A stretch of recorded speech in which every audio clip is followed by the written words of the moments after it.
ಹೋಂಡಾ ವಾಹನಗಳ ಮೇಲೆ ಸ್ಮಾರ್ಟ್ ಆಫರ್ಗಳ ಸುರಿಮಳೆ. ತಿರುಮಲ ಹೋಂಡಾ ಅರ್ಪಿಸುತ್ತಿದೆ special discount offer. ನಮಸ್ಕಾರ, ನೀವು ನೋಡ್ತಾ ಇದ್ದೀರಾ ಮೆಗಾ ನ್ಯೂಸ್. ಮೊದಲಿಗೆ ಹೆಡ್ಲೈನ್ಸ್. ಹೆರಮರಸ್ ಸಹಕಾರಿ ನೂಲಿಯ ಕಾರ್ಮಿಕರಿಗೆ ಬಾಕಿ ವೇತನ, ಇತರೆ ಸೌಲಭ್ಯಗಳಿಂದ ವಂಚನೆ. ಸರ್ಕಾರಿ ಜಮೀನು ಹರಾಜು ಕ್ರಮ ಕೈಗೊಳ್ಳದಿದ್ದರೆ ಹೋರಾಟ. ಶಿವಕುಮಾರ್ ಮ್ಯಾಗಳಮನಿ. ಸಿಂಧನೂರು ಅಂಬಾಮಠದ ಜಾತ್ರೆ, ಪ್ರಾಣಿ ಹತ್ಯೆ ನಡೆದರೆ ನ್ಯಾಯಾಂಗ ನಿಂದನೆ. ದಯಾನಂದ ಸ್ವಾಮೀಜಿ. ಜನವರಿ 4ರಂದು ಜಿಲ್ಲಾ ಮಹಿಳಾ ಪರಿಷತ್ ಉದ್ಘಾಟನೆ, ಸಾಧಕರಿಗೆ ಪ್ರಶಸ್ತಿ ಪ್ರದಾನ. ಅಣ್ಣಪ್ಪ ಮೇಟಿಗೌಡ. ಮತ್ತು ಭೀಮಾ ಕೋರೆಗಾಂವ್ ವಿಜಯೋತ್ಸವ ಅದ್ದೂರಿಯಾಗಿ ನಡೆದ ಮೆರವಣಿಗೆ.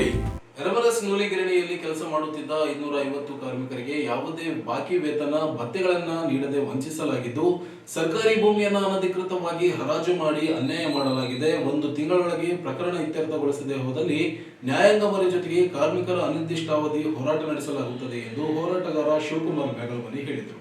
ಅವರಿದ್ದು ಮಾಧ್ಯಮಗೋಷ್ಠಿ ಉದ್ದೇಶಿಸಿ ಮಾತನಾಡಿ, ಸರ್ಕಾರಿ ಜಮೀನಿನಲ್ಲಿದ್ದ ಸಹಕಾರಿ ನೂಲಿನ ಗಿರಣಿಯನ್ನು 1997ರಲ್ಲಿ ಮುಚ್ಚಲಾಗಿದೆ. ನೂಲಿಗಿರಣಿಯ ಮಾಲೀಕತ್ವ ಇಲ್ಲದೆ ಇದ್ದರೂ ಸಹಕಾರಿ ಇಲಾಖೆ ಅಧಿಕಾರಿಗಳು ಭೂಮಿಯನ್ನು ಖಾಸಗಿಯವರಿಗೆ ನೀಡಲಾಗಿದೆ. 40.25 ಎಕರೆ ಭೂಮಿಯು ಸಹ ಆಚರಣೆಯ ಮೂಲಕ ಮಾರಾಟ ಮಾಡಲಾಗುತ್ತಿದೆ. ಸರ್ವೆ ನಂಬರ್ 55-1ರಲ್ಲಿರುವ 1 ಎಕರೆ, 16ನೇ ಎ ಯಲ್ಲಿರುವ 30 ಗುಂಟೆ ಸರ್ಕಾರಿ ಗೈಯಾರಣಿ, 55-2C ಯಲ್ಲಿರುವ 6 ಎಕರೆ, 13 ಗುಂಟೆ ಪರಂಪಕನಲ್ಲಿ ಯಗನೂರು ಗ್ರಾಮದ ಸರ್ವೆ ನಂಬರ್ 254/3/2, 15 ಎಕರೆ 37 ಗುಂಟೆ ಯಗನೂರು ಸರ್ವೆ ನಂಬರ್ 254/4, 1 ಎಕರೆ 20 ಗುಂಟೆ ಸೇರಿ 40 ಎಕರೆ 25 ಗುಂಟೆ ಭೂಮಿ ನೂಲಿಗಿರಣಿ ಮಂಜೂರಾಗಿಲ್ಲ. ಸರ್ಕಾರಿ ಜಮೀನಿಯನ್ನು ಬಸಂತ ಟೆಕ್ಸ್ಟೈಲ್ ಕಂಪನಿ, ಮಾಸ್ಟೈಲ್ ಹಾಗೂ ಮೋಹಿನಿ ಇನ್ ಫ್ರಾಂಕ್ ಕಂಪನಿಗೆ ಹಾಜರು ಮಾಡಲಾಗಿದೆ. 2011ರಲ್ಲಿ ಸಹಾಯಕ ಆಯುಕ್ತರ ಕರ್ನಾಟಕ ಸರ್ಕಾರ ಜಮೀನು ಎಂದು ನಮೂದಿಸಿದ್ದಾರೆ. 2017-18ರಲ್ಲಿ ದೀಪಕ್ ಇಲ್ಲಾಣಿ ಹೆಸರನ್ನು ಪಹಣಿಯಲ್ಲಿ ಸೇರ್ಪಡಿಸಲಾಗಿದೆ. ಆದರೆ ಕಾರ್ಮಿಕರಿಗೆ ಬಾಕಿ ವೇತನ, ಗ್ರ್ಯಾಚ್ಯುಟಿ, PS ಹಣ ಇಂದಿಗೂ ಪಾವತಿಸುತ್ತಿಲ್ಲ. 250 ಕಾರ್ಮಿಕರಿಗೆ ನ್ಯಾಯ ಒದಗಿಸಲು ಜಿಲ್ಲಾಧಿಕಾರಿಗಳು ಮಧ್ಯಪ್ರವೇಶಿಸಿ ನಿಯರ್ತಪಡಿಸಬೇಕು. ಇಲ್ಲದೆ ಹೋದಲ್ಲಿ ತೀವ್ರ ಹೋರಾಟ ನಡೆಸುವುದಾಗಿ ಹೇಳಿದರು. 1964-65 ಕಾಲಘಟ್ಟದಲ್ಲಿ ಕರ್ನಾಟಕ ರಾಜ್ಯವ್ಯಾಪಿ ಸಹಕಾರಿ ಇಲಾಖೆಯ ಮತ್ತು ರಾಜ್ಯ ಸರ್ಕಾರದ ಸಂಯೋಗದಲ್ಲಿ ರಾಜ್ಯವ್ಯಾಪಿ ಅನೇಕ ಕಡೆ ಒಂದು ನೂಲಿನ ಗಿರಣಿಗಳು ಆರಂಭಗೊಂಡಿದ್ದವು. ಅದರಂತೆ ನಮ್ಮ ಹೆರಮರಸ್ಸು ಮತ್ತು ಯಗನೂರು ಈ ದಂಡು ಪ್ರದೇಶದ ಮಧ್ಯೆ ಇರತಕ್ಕಂಥ ಒಂದು ಪ್ರದೇಶದಲ್ಲಿ ಸಹಕಾರಿ ನೂಲಿನ ಗಿರಣಿ ಆರಂಭವಾಗಿತ್ತು. 1964-65ರಿಂದ ಆರಂಭಗೊಂಡಂತಹ ಆ ಗಿರಣಿ ವಿಶೇಷವಾಗಿ 1997ರವರೆಗೆ ನಿರಂತರವಾಗಿ 2.5-3 ದಶಕಗಳ ಕಾಲ ತನ್ನ ಒಂದು ಕಾರ್ಯ ಚಟುವಟಿಕೆಯನ್ನು ಪ್ರಾರಂಭಿಸಿತ್ತು.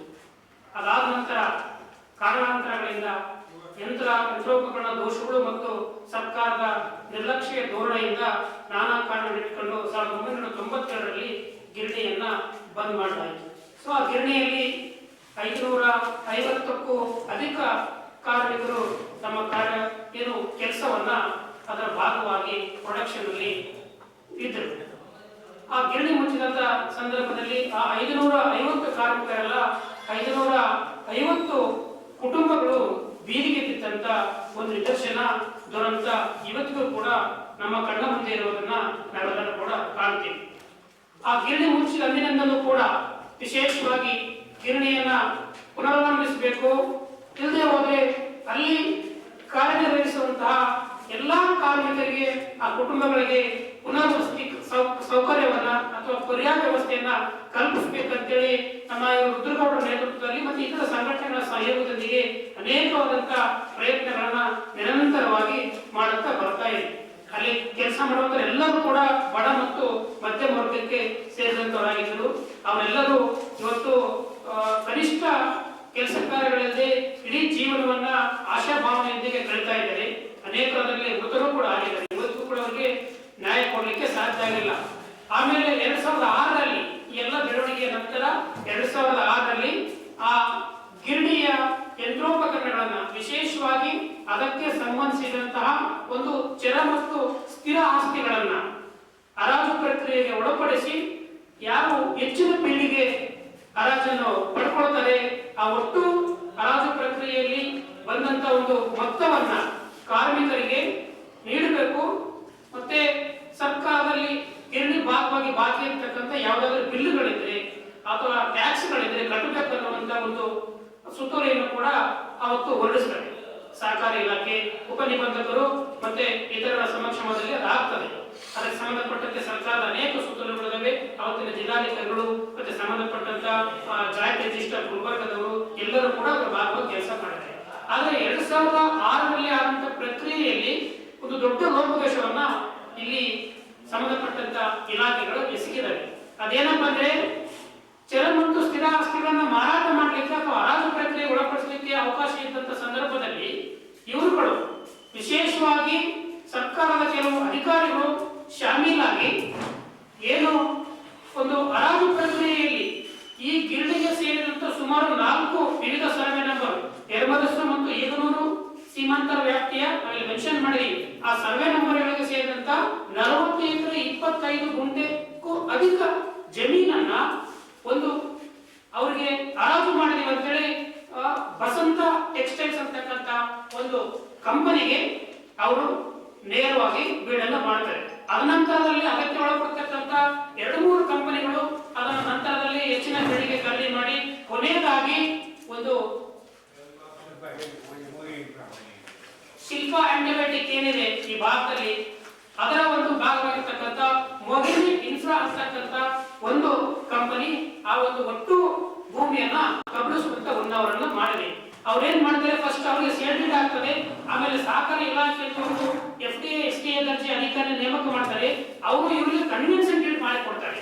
ಸೊ ಆ ಪ್ರಕ್ರಿಯೆ ಒಂದು ಸಾರಿ ಸರ್ಕಾರಕ್ಕೆ ಜಮೀನು ಹೋದ್ರೆ ಅದು ಸರ್ಕಾರದ ಜಮೀನಾಗಿ ಇರಬೇಕು ಹೊರತು ಅದನ್ನ ಯಾವುದೋ ಖಾಸಗಿ ಕಂಪನಿ ಅನಧಿಕೃತವಾಗಿ ಅಕ್ರಮವಾಗಿ ಕಾನೂನುಬಾಹಿರವಾಗಿ ಬಂದು ಒಂದರಿಂದ ಒಂದು ಮತ್ತೊಂದು ಡೀಡ್ ಮಾಡಿಕೊಂಡು ಕೊನೆಗೆ ಕೋಟ್ಯಾಂತರ ರೂಪಾಯಿ ಬೆಲೆ ಮಾಡತಕ್ಕಂತ ಒಂದು ಭೂಮಿಯನ್ನ ಈ ಭಾಗದ ಭೂಮಿಯನ್ನ ಗಮನಿಸಿದ ನಂತರ ಈ ಸಂದರ್ಭದಲ್ಲಿ ಈನಸದುಲ್ಲಾ, ರುದ್ರಗೌಡ, ಕೃಷ್ಣ ಸೇರಿದಂತೆ ಅನೇಕರಿದ್ದರು. ಜಿಲ್ಲೆಯ ಸಿಂಧನೂರು ತಾಲೂಕಿನ ಅಂಬಾಮಠ ಸೇರಿದಂತೆ ಜಿಲ್ಲೆಯಲ್ಲಿ ನಡೆಯುವ ಪ್ರಾಣಿ ಹತ್ಯೆಯನ್ನು ಸಂಪೂರ್ಣವಾಗಿ ನಿರ್ಬಂಧಿಸಬೇಕೆಂದು ವಿಶ್ವ ಪ್ರಾಣಿ ಕಲ್ಯಾಣ ಮಂಡಳಿಯ ಅಧ್ಯಕ್ಷ ದಯಾನಂದ ಸ್ವಾಮೀಜಿ ಹೇಳಿದರು. ಅವರಿದ್ದು ಮಾಧ್ಯಮಗೋಷ್ಠಿ ಉದ್ದೇಶಿಸಿ ಮಾತನಾಡಿ, ಜನವರಿ 3ರಿಂದ 7ರವರೆಗೆ ಸೋಮಲಾಪುರ ಗ್ರಾಮದಲ್ಲಿರುವ ಅಂಬಾಮಠ ದೇವಸ್ಥಾನವು ಧಾರ್ಮಿಕ ಮತ್ತು ದತ್ತಿ ಇಲಾಖೆ ಒಳಪಟ್ಟಿದೆ. ಪ್ರಾಣಿ ಹತ್ಯೆ ನಿಷೇಧ 1959ರಲ್ಲಿ ಉಚ್ಚ ನ್ಯಾಯಾಲಯ ಆದೇಶಿಸಿದೆ. ಉಲ್ಲಂಘನೆ ಆದಲ್ಲಿ ಜಿಲ್ಲಾ ಮತ್ತು ತಾಲೂಕು ಆಡಳಿತಗಳು ಹೊಣೆಯಾಗಬೇಕಾಗುತ್ತದೆ ಎಂದು ಎಚ್ಚರಿಸಿದರು. ದೇವಾಲಯಗಳು ದಿವ್ಯಾಲಯಗಳಾಗಬೇಕು, ವಧಾಲಯಗಳಾಗಬಾರದು. 2016ರಿಂದ 2019ರಲ್ಲಿ 8 ಹೆಚ್ಚು ಪ್ರಕರಣಗಳಲ್ಲಿ ಹೈಕೋರ್ಟ್ ಆದೇಶಗಳಿವೆ. ಪ್ರಾಣಿ ಜೀವ ರಕ್ಷಣೆಗೆ ಜಾಗೃತಿ ಕೈಗೊಳ್ಳಲಾಗುತ್ತದೆ ಎಂದರು. ಉಲ್ಲಂಘನೆ ಆದಲ್ಲಿ ನ್ಯಾಯಾಂಗ ನಿಂದನೆ ಆಗುತ್ತದೆ ಎಂದು ಎಚ್ಚರಿಸಿದರು. ರಾಯಚೂರು ಜಿಲ್ಲೆಯ ಸಿಂಧನೂರು ತಾಲೂಕಿನ ವ್ಯಾಪ್ತಿಯಲ್ಲಿ ಬರ್ತಕ್ಕಂತಹ ಸೋಮಲಾಪುರದ ಶ್ರೀ ಅಂಬಾದೇವಿ ಜಾತ್ರೆ ಅಂಬಾಮಠ ಇದು ನಾಳೆಯಿಂದ ಆರಂಭವಾಗ್ತಾ ಇದೆ. ಸುಮಾರು 3-4 ದಿನಗಳ ಕಾಲ ಈ ಜಾತ್ರೆ ನಡೆಯುತ್ತೆ. ಈ ಜಾತ್ರೆ ಪ್ರತಿ ಟೆಂಪಲ್ ಕರ್ನಾಟಕ ಸರ್ಕಾರದ ಧಾರ್ಮಿಕ ದತ್ತಿ ಇಲಾಖೆಯ ಅಧಿಕಾರಕ್ಕೆ ಒಳಪಟ್ಟಿದೆ, ವ್ಯಾಪ್ತಿಗೆ ಒಳಪಟ್ಟಿದೆ. Control by environment department, government of Karnataka. ಈ ತರ ಕರ್ನಾಟಕದಲ್ಲಿ ಸುಮಾರು 36,000 ದೇವಾಲಯಗಳು ಕರ್ನಾಟಕ ಸರ್ಕಾರದ ಧಾರ್ಮಿಕ ಮತ್ತು ದತ್ತಿ ಇಲಾಖೆ ವ್ಯಾಪ್ತಿಗೆ ಒಳಪಟ್ಟಿವೆ. ಅದರಲ್ಲಿ ಸುಮಾರು 1000 ಧಾರ್ಮಿಕ ಮಂದಿರಗಳಲ್ಲಿ, ಜಾತ್ರೆಗಳಲ್ಲಿ, ದೇವಾಲಯಗಳಲ್ಲಿ ಎಂಡೋಮೆಂಟ್ ಹೇಳಕತ್ತೇನೆ, ಈಗಲೂ ಕೂಡ ಪ್ರಾಣಿ ಬಲಿ ನಡೀತಾ ಇರ್ತಕ್ಕಂಥ ಘಟನೆಗಳು ಕಂಡು ಬರ್ತಾ ಇದ್ದಾವೆ. ಇದಲ್ಲದೆ ಕರ್ನಾಟಕ ರಾಜ್ಯದಲ್ಲಿ ಸುಮಾರು 2 ಲಕ್ಷಕ್ಕೂ ಹೆಚ್ಚು ಖಾಸಗಿ ದೇವಾಲಯಗಳು, ಮಠ ಮಂದಿರಗಳು, ಜಾತ್ರಾ ಪರಿಸರಗಳು ನಡೀತಾ ಇದ್ದಾವೆ. ಅಂದಾಜು ಪ್ರಕಾರ ಕರ್ನಾಟಕದಲ್ಲಿ ಪ್ರತಿ ವರ್ಷ ಸುಮಾರು 1.5 ಕೋಟಿಯಿಂದ 2 ಕೋಟಿಯವರೆಗೆ ಪ್ರಾಣಿಗಳ ಬಲಿ ನಡೀತಾ ಇದೆ ಅಂತಕ್ಕಂಥ ಮಾಹಿತಿ ಇದೆ. ಅಂದಾಜು ಪ್ರತಿ ವರ್ಷ ಧರ್ಮ ಮತ್ತು ದೇವರ ಹೆಸರಿನಲ್ಲಿ ಜಾತ್ರಾ ಪರಿಸರಗಳಲ್ಲಿ, ಧಾರ್ಮಿಕ ಸ್ಥಳಗಳಲ್ಲಿ 1.5ರಿಂದ 2 ಕೋಟಿ ಪ್ರಾಣಿಗಳ ಬಲಿ ಅಂದಾಜು ಆಗುತ್ತಾ ಇದೆ. ನಮ್ಗೆ ಹೇಳ್ಬೇಕಂದ್ರೆ ಕರ್ನಾಟಕ ಸರ್ಕಾರ 1959ನೇ ಇಸ್ವಿನಲ್ಲಿನೇ ಕರ್ನಾಟಕವನ್ನ ಕಾನೂನಿನ ಮೂಲಕ ಸಂಪೂರ್ಣ ಪಶು ಪ್ರಾಣಿ ಬಲಿ ಮುಕ್ತ ರಾಜ್ಯ ಅಂತ ಘೋಷಣೆ ಮಾಡಿದೆ. Karnataka is totally free from animal sacrifice. ಪಶು ಪ್ರಾಣಿ ಬಲಿ ಮುಕ್ತ ರಾಜ್ಯ ಕರ್ನಾಟಕ. ಅದೇ ರೀತಿ ಈಗ 2020 ಕೂಡ ನಮ್ಮದು ಗೋವಂಶ ನಿಷೇಧ ಕಾಯ್ದೆ ಜಾರಿಗೆ ಆಯಿತು. ಆ ಪ್ರಕಾರ ಕೂಡ ಕರ್ನಾಟಕ ಸಂಪೂರ್ಣ ಗೋವಂಶ ಜಾನುವಾರು ಹತ್ಯೆ ಮುಕ್ತ ರಾಜ್ಯ. ಸೊ ಈ ಎರಡು ಬಹಳ ಮಹತ್ವವಾದಂತಹ ಕಾನೂನುಗಳು ಈ ರಾಜ್ಯದಲ್ಲಿ ಅಸ್ತಿತ್ವದಲ್ಲಿವೆ. ಒಂದನೇದು 1959 ಜಾರಿಗೆ ಬಂದಂತಹದ್ದು. ಸುಮಾರು ಇದೀಗ ತಾವು ಕಂಡಾಗ 59 ಅಂದ್ರೆ ಈಗ 60, ಸುಮಾರು 65 ವರ್ಷಗಳಾಗ್ತಾ ಬಂತು. ನಮ್ಮ ರಾಜ್ಯ ಪ್ರಾಣಿ ಬಲಿ ಮುಕ್ತ ರಾಜ್ಯ ಅಂತ ಘೋಷಣೆಯಾಗಿದೆ. ಬಟ್ ಅನ್ಫಾರ್ಚುನೇಟ್ಲಿ ಇವತ್ತು ಕೂಡ ಕೋಟ್ಯಾಂತರ ಪ್ರಾಣಿಗಳ ಬಲಿ ಆಗ್ತಾ ಇದೆ ಅಂದರೆ ಕಾರಣ ಏನು? ನಮ್ಮ ಶರಣರು ಸ್ವಾಮಿ DC ಆರ್ಡರ್ ಮಾಡಿದಾರಲ್ಲ, ಮತ್ತೇನು ಅವಶ್ಯಕತೆ ಇದೆ ಗೊತ್ತಿದ್ದು ಅಂತ. DC ಆರ್ಡರ್ ಮಾಡಲೇನಿಲ್ಲ, ಆಲ್ರೆಡಿ ಕಾನೂನು ಡಿಕ್ಲೇರ್ ಆಗಿದೆ, ಹೈಕೋರ್ಟ್ ಆರ್ಡರ್ ಆಗಿದೆ, ಕಾನೂನು ಆಗೋಗಿದೆ. ಅದರ ಪ್ರಕಾರ ತಾವು ನೋಡಿದ್ದೀರಿ, Karnataka no person shall sacrifice any animal in any place of public religious worship or adoration or its blessings or in any congregation or procession conducted with any religious worship. ಈಗ ಚಿಕ್ಕದೊಂದು break ನಂತರ mega news ಮುಂದುವರಿಯುತ್ತದೆ. ಈಗ ಹೋಂಡಾ ವಾಹನಗಳ ಮೇಲೆ smart ಆಫರ್ಗಳ ಸುರಿಮಳೆ. Tirumala ಹೋಂಡಾ ಅರ್ಪಿಸುತ್ತಿದೆ special discount offer.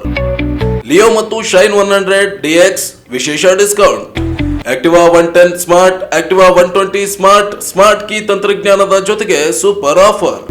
Dio 110 ಮತ್ತು Dio 125 smart keys ನೊಂದಿಗೆ ಯುವಕರ favourite scooter ಗಳಿಗೆ ಭಾರಿ ಲಾಭ. ಗಿಫ್ಟ್ಗಳು ಫ್ರೀ. ಮಿಕ್ಸರ್, ಐರನ್ ಬಾಕ್ಸ್ ಹಾಗೂ ಹೆಲ್ಮೆಟ್ ಸೇರಿದಂತೆ ಅನೇಕ ಗಿಫ್ಟ್ಗಳು ಉಚಿತ. ಇನ್ನು ಕೇಳಿ, SB 160 ಹಾಗೂ ಆರ್ನೆಟ್ ಬೈಕ್ ಗಳಿಗೆ ಸ್ಪೆಷಲ್ ಡಿಸ್ಕೌಂಟ್. ಈ ಸ್ಮಾರ್ಟ್ ಆಫರ್ಗಳು ಲಭ್ಯವಾಗಿರುವುದು ರಾಯಚೂರು ಸೇರಿ ಮಾನವಿ, ದೇವದುರ್ಗ, ಸಿರವಾರ ಹಾಗೂ ಪೋತ್ನಾಳ್ ಶೋರೂಮ್ಗಳಲ್ಲಿ. ಹೆಚ್ಚಿನ ಮಾಹಿತಿಗಾಗಿ ಸಂಪರ್ಕಿಸಿ ಶ್ರೀ ತಿರುಮಲ ಹೋಂಡಾ, ಗೋಶಾಲ ರಸ್ತೆ, ರಾಯಚೂರು. ಮೊಬೈಲ್ ಸಂಖ್ಯೆ 9448385032.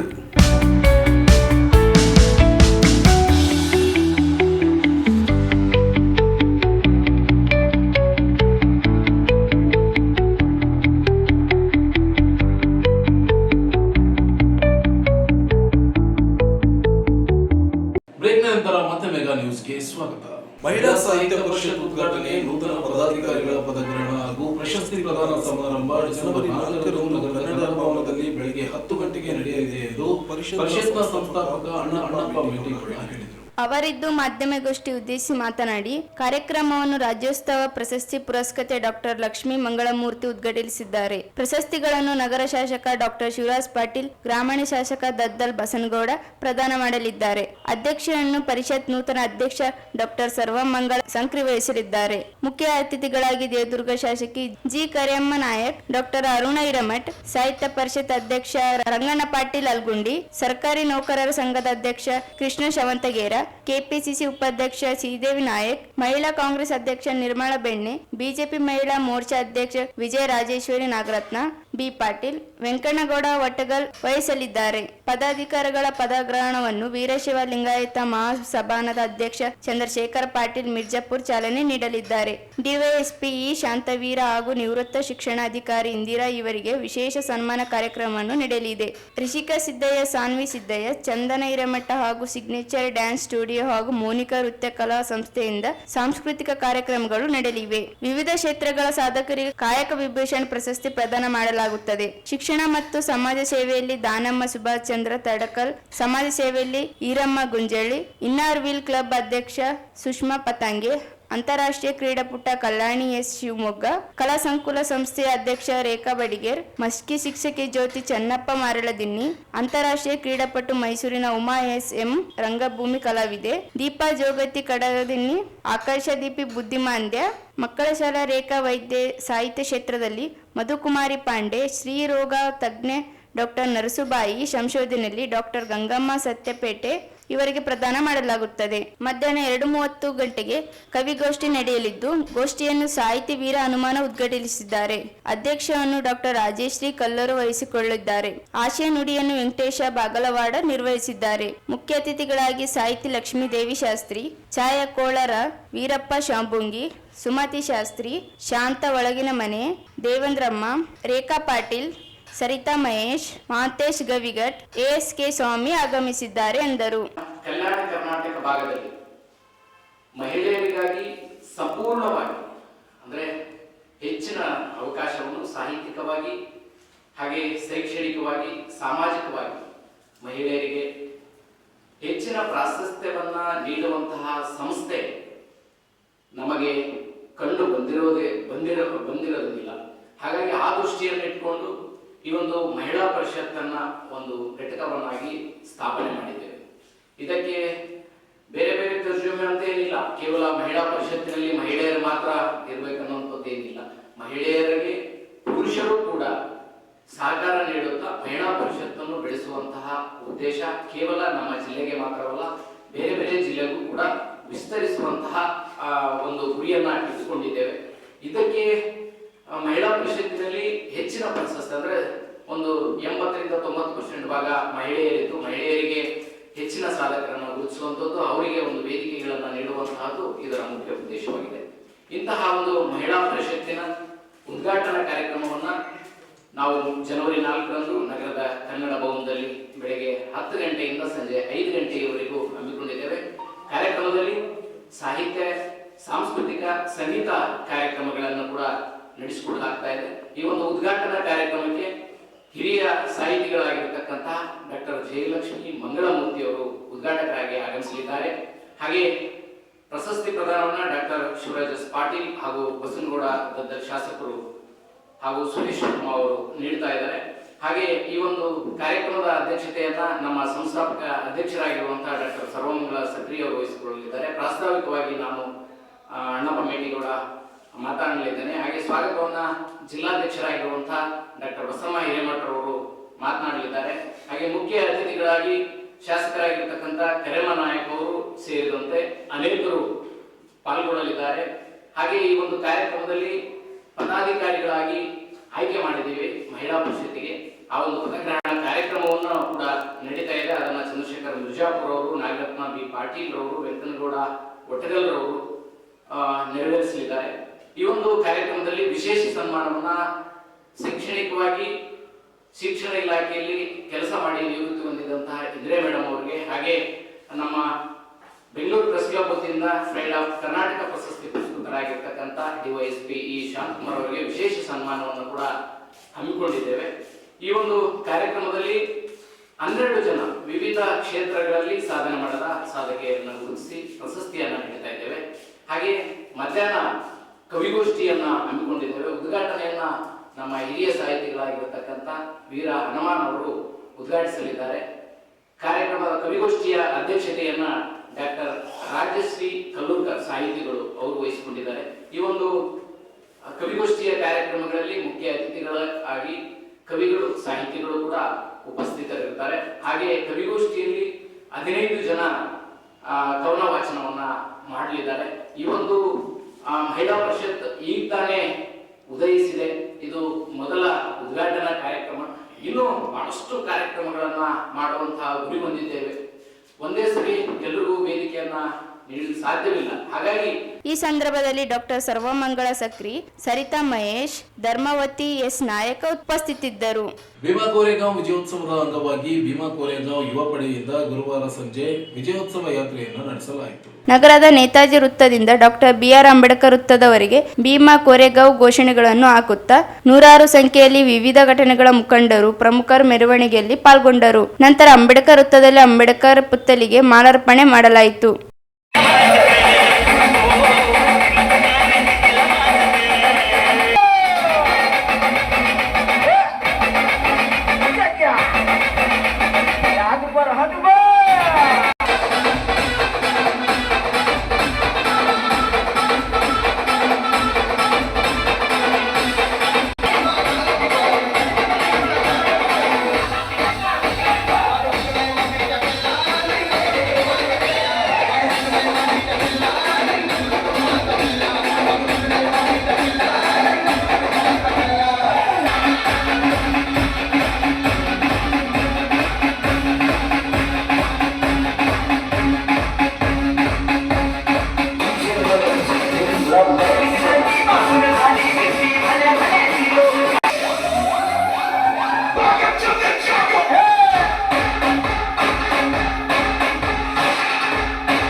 ಸಂದರ್ಭದಲ್ಲಿ ಮಹಾನಗರ ಪಾಲಿಕೆ ಮಾಜಿ ಉಪ ಮಹಾಪೌರ ಸಾಯಿದ್ ಸಮೀರ್, ಭೀಮಾ ಕೊರೆಗಾಂವ್ ಯುವ ಪಡೆಯ ಪ್ರಮುಖರಾದ ಪರಶುರಾಮ್, ಸತೀಶ್, ಭೀಮಾ ಆರ್ಮಿ ಜಿಲ್ಲಾಧ್ಯಕ್ಷ ಪ್ರವೀಣ್ ಕುಮಾರ್ ಸೇರಿದಂತೆ ದಲಿತ ಸಂಘರ್ಷ ಸಮಿತಿ, ದಲಿತ ಪರ ಸಂಘಟನೆಗಳ ಮುಖಂಡರು, ಬಡಾವಣೆಯ ಪ್ರಮುಖ ಉಪಸ್ಥಿತರಿದ್ದರು. ಕೊನೆಯಲ್ಲಿ ಮತ್ತೊಮ್ಮೆ ಹೆಡ್ಲೈನ್ಸ್.